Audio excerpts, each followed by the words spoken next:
lai tur terapija, kaut ko tur vajag ņemties, attīstīties un tā tajā iekšā. Kā ir ar to narcisismu? Kāpēc jums tas bija arī tas raksts, kāpēc ieinteresē un kāpēc tajā? Narcisms nav nekas tāds speciāls, kas tā kā speciāli ieinteresē. Tas ir, pirmkārt, es neatceros, manuprāt, to rakstu vai kā paprasīja, vai sakarā ar visu to Trumpu, tur bija tā ņemšanās, ka viņi tikko ievēlēja.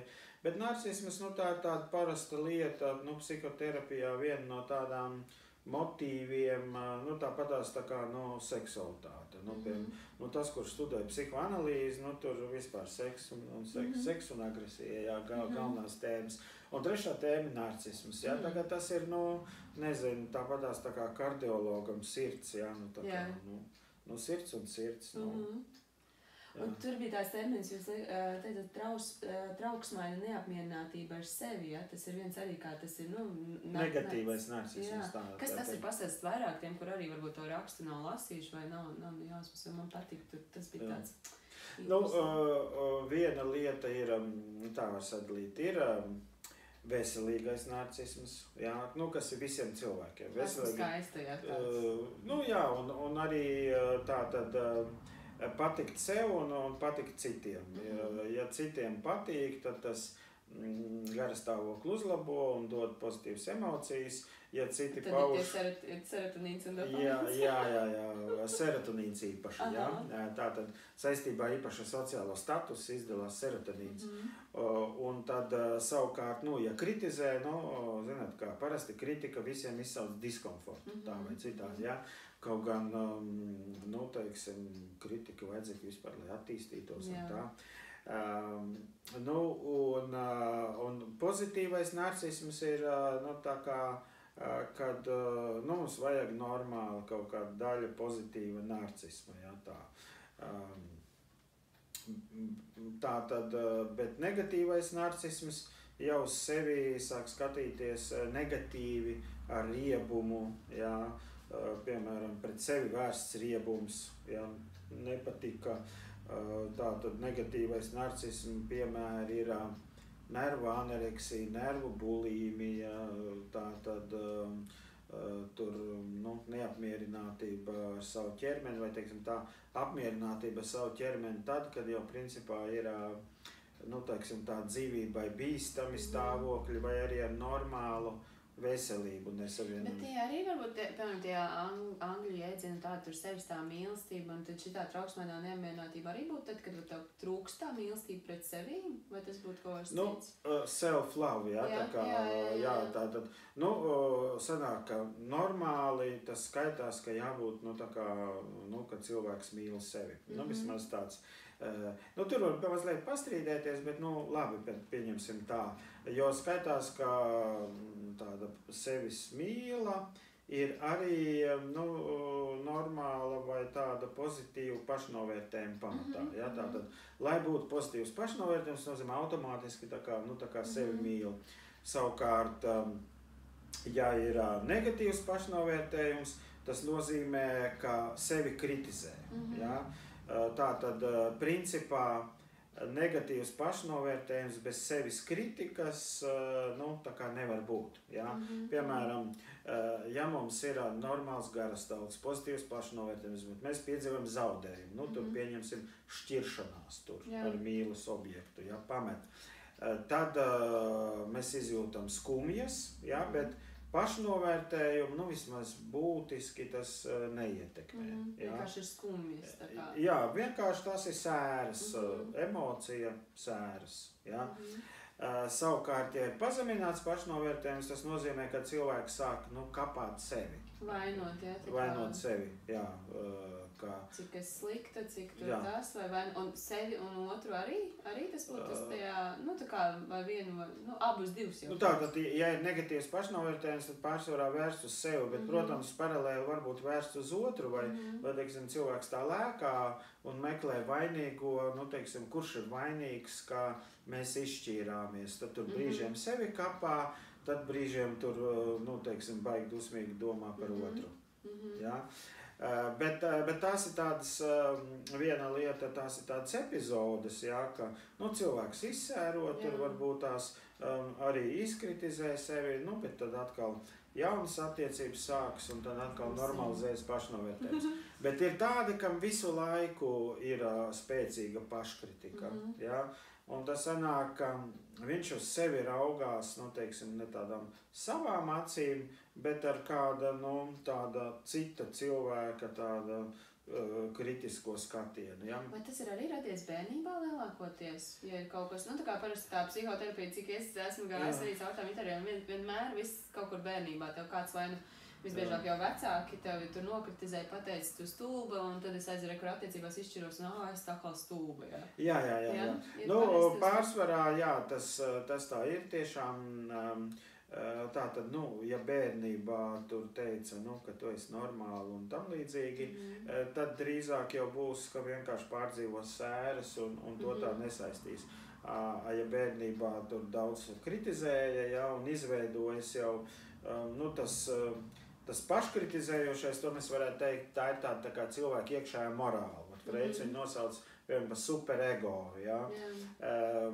Teiksim, mēs internalizējam to vecāku morāli, ja? Un vecāku var slavēt vai kritizēt. Ja vecāki visu laiku kritizē, tad arī internalizē to kritisko skatījumu uz sevi, ja? Un morāli ir, teiksim, es vērtēju savu uzvedību, vai savas īpašības, tās, kas saistīts ar uzvedību, pēc principa labi vai slikti. Ja? Tātad tā saucamās morālas emocijas, ja, tad cilvēks jūt kaunu par sevi, sociālo trauksmi un tā kā vainas apziņu, ja, tās ir morālās emocijas, kas ir vērstas pret sevi. Varbūt vērstas pret citu, piemēram, dusmas, aizvainojums, riebums, nicinājums, pat greizsirdība ir saistīta ar morāli. Ja? Tā viņa ir vērsta pret citiem. Un tad cilvēkiem tas dzīves laikā izveidojas dažādi tie līdzsvari. Varbūt tā, ka citus nekritizē, bet tikai sevi. Jā.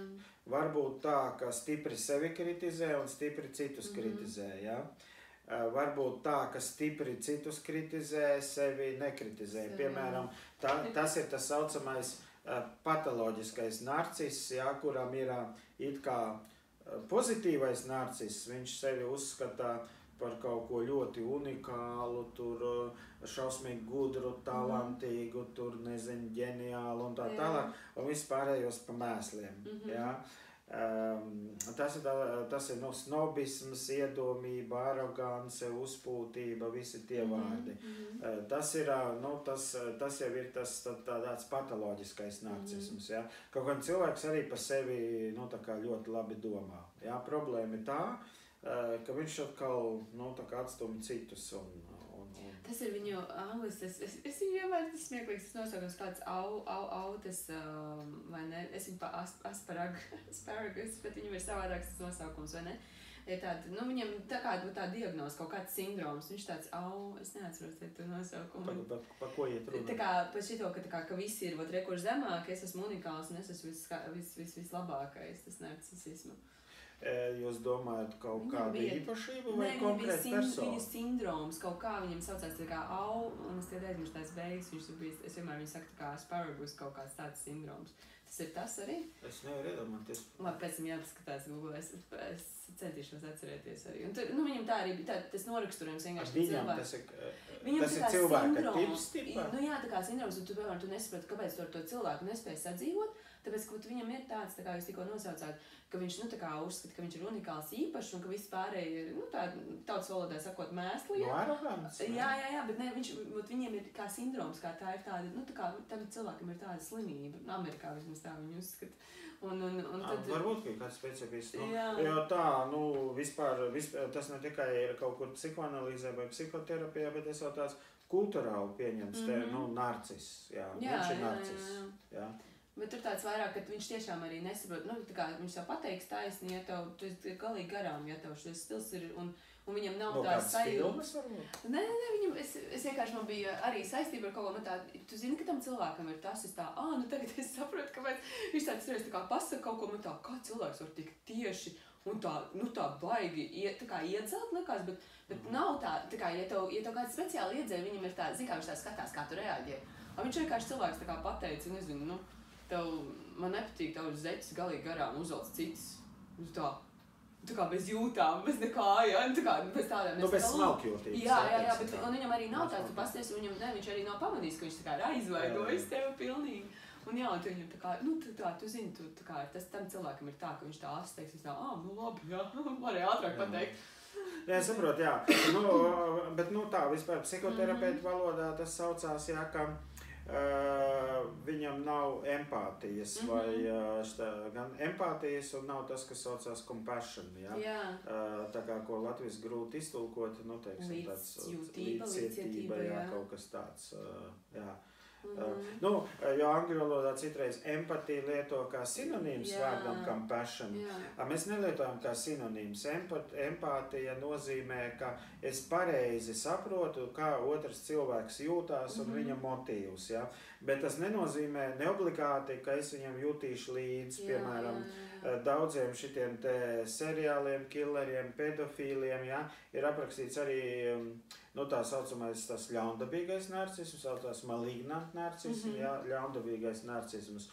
Un tad daži autori rakstot, piemēram, nu, ka viņam ir empātijas deficīts, ar to domājot tās līdzcietības deficīts. Citi saka, ka viņi ir hiperempātiski, hiperempātiski.